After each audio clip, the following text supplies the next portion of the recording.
Bismillahirrahmanirrahim. Assalamu alaikum. Welcome back to News and Views right here on Salam Media. It is exactly 8:35 a.m. South African time.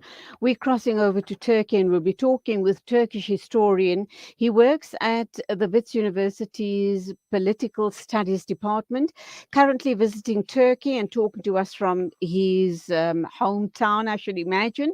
We're looking at what's at stake in Turkey's landmark elections coming up in a couple of days' time. Assalamu alaikum to you, Dr. Halim Gençoğlu. Welcome to the show. Salam, Julia. Shukran for having me. Okay, so when we look at the upcoming elections, we know that Turkish President Erdogan will be facing his toughest political challenge yet when the nation goes out to vote in the general elections, with the opposition sensing its best chance yet of ending Erdogan's 2 decades in power and reversing his policies. How do you see it? Is it a good thing? Do you think it's time for a change in leadership? And do you think that really Turkey is on the brink of a fresh start with new leadership? Well, thank you, Julia. I I think there are lots of things to talk about this current political affairs in Turkey, but I can easily tell you that I think it's time to change the leader in Turkey now because of many reasons. So just one of them is actually I think it's Turkey needs a new leadership, new face, uh, and new government.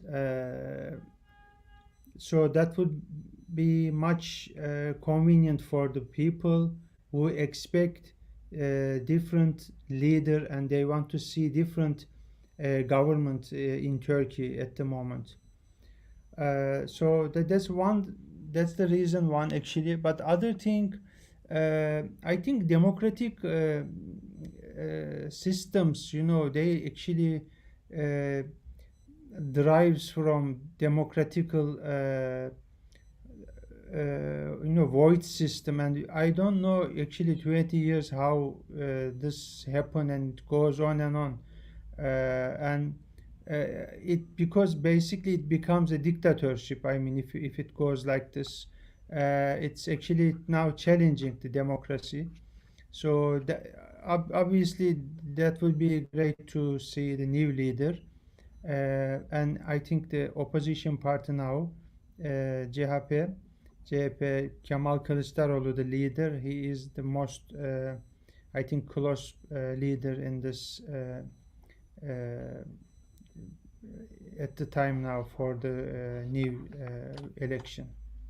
Okay, let's look at a couple of issues when we talk about Erdogan and why he was so popular over the past 20 years. We also know that he championed religious piety in the past.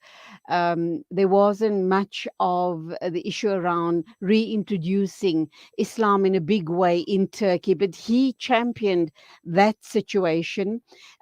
We know that currently your inflation rates are very, very high. And that, of course, is due to a couple of factors. And of course, people are very unhappy about that. But when he started his presidency in Turkey in the early days of his leadership, interest rates were very low. And also, he created strong Turkish influence in that region, and also loosening the NATO members' ties with the West. Those were big wins for him. What has gone wrong now? All right, we also know about the earthquakes 3 months ago and the rampant inflation rate currently. And let me throw one more issue so that you can respond. We're hearing mumblings and grumblings from the West. It seems as if the United States wants a change of leadership in Turkey. Would you agree with that sentiment? Well, I let me start from the last question you asked. I do not agree actually what United States or United Nations say about Turkey. I mean, they are not the criteria for Turkish people. They are not criteria for Turkish policy.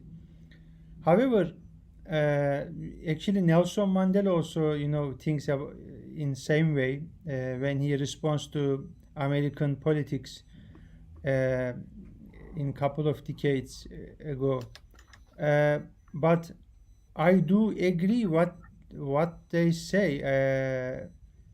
The changing leadership, because in last few years the current government in Turkey, they had quite serious conflict between Turkish government and some European countries and as well as America. Uh, so this is one thing. Of course, they don't want to see the same face because it's stuck somewhere. It happened actually with Egypt, and even if they are not, they are not European countries, Egypt and Syria as well. Today, Turkish politics with Syria and Egypt is not really well. So we must think about now the question you ask. Erdogan's government played uh, important role in the religious affairs as well with the world. But how come you have serious problem with Syrian and not Syrian but Syrian government and Egypt? So that means religion always doesn't help for your political affairs. The economy, inflation is of course another important factor here, but I give you example. When I moved to South Africa in uh, 10 years ago, 11 years ago, I moved to South Africa. I was working at UCT, University of Cape Town. Now I am at Wits. Uh, my salary was something like 30,000 rand. 30,000 rand was only 6,000 Turkish lira in Turkey. So when I receive my salary in South Africa, 30,000 then, and when I used to come to Turkey to visit my family, I only have 6,000 lira, just equal to 6,000 lira. Now I receive almost similar, let's say again 30,000 rent, but my salary is now 31,000 lira. Wow. So imagine, I mean, so for South African people, this would be a very good news. They can come to Turkey and have, nice holiday here. It's because money Okay, is almost equal. right. Let's look at what's at stake for Turkey here. We know that the most powerful leader since Mustafa Kemal Atatürk founded the modern Turkish Republic almost 100 years ago. Erdogan and his Islamist-based AK party have shifted Turkey away from Atatürk's secular blueprint. Was that a good thing or a bad thing? Do you think younger people in Turkey want a more secular lifestyle, and because of that, they might vote for the opposition? Actually, unfortunately, some religious parties, including Erdogan's parties, they play with this. In fact, I'm sorry to say that, but they abuse this in bad way, and they say they actually misinterpreted the secularism. Secularism is not the secularism in the Turkish constitution is doesn't mean you are trying to be away from the religious life. No, not at all. You just separate your state affairs from religious affairs. So in Turkey, in let's say go back to Atatürk's time, Atatürk actually showed us how he was a great leader. He didn't want the religious people, leaders, abuse this religion.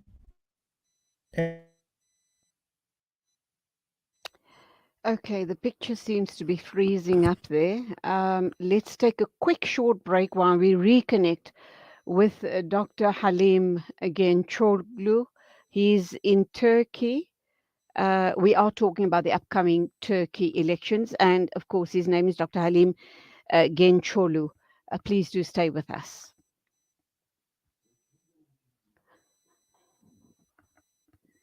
Salam Media.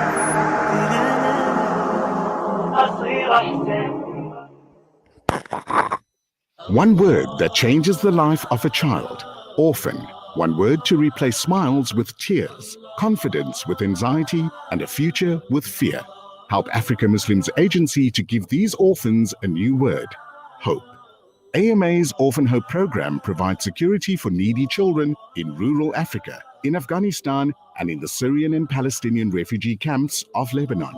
For 15,000 Rand per year, you can change their life, give them hope, with Africa Muslims Agency, empowering, educating, inspiring.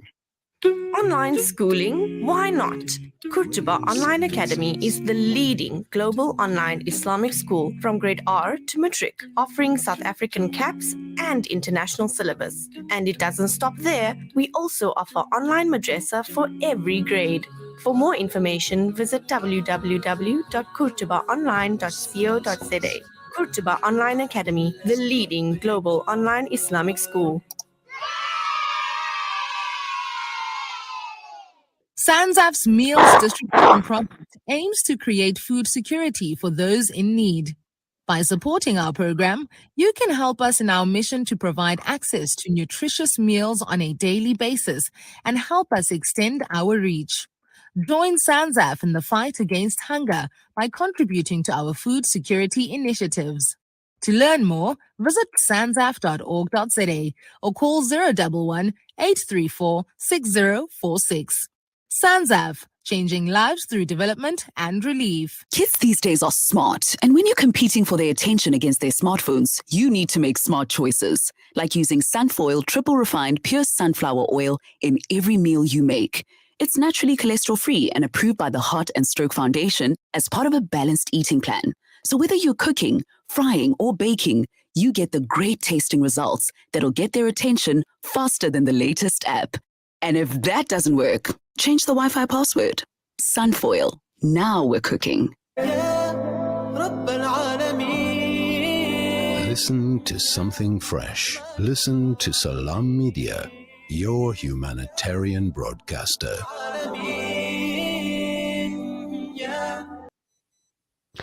Dr. Halim is back with us. We're talking with him. Currently, he's in Turkey. He does lecture at Wits University.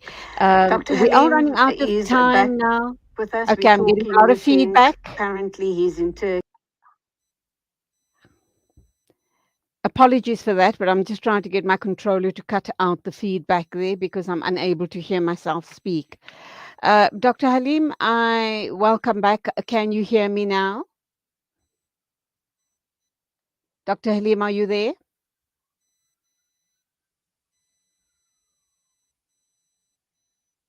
Welcome back. Can you hear me now? Yes, Julia. I Okay, can a hear you final Halim, are you there? Yes, I question can hear you well. and all right, a final question to you. What is the opposition promising, number Yes, one? Julia, I can hear you. I think we're going to have to leave the interview there, unfortunately. There's way too much feedback. I do Okay. apologize. Thank you indeed for your time.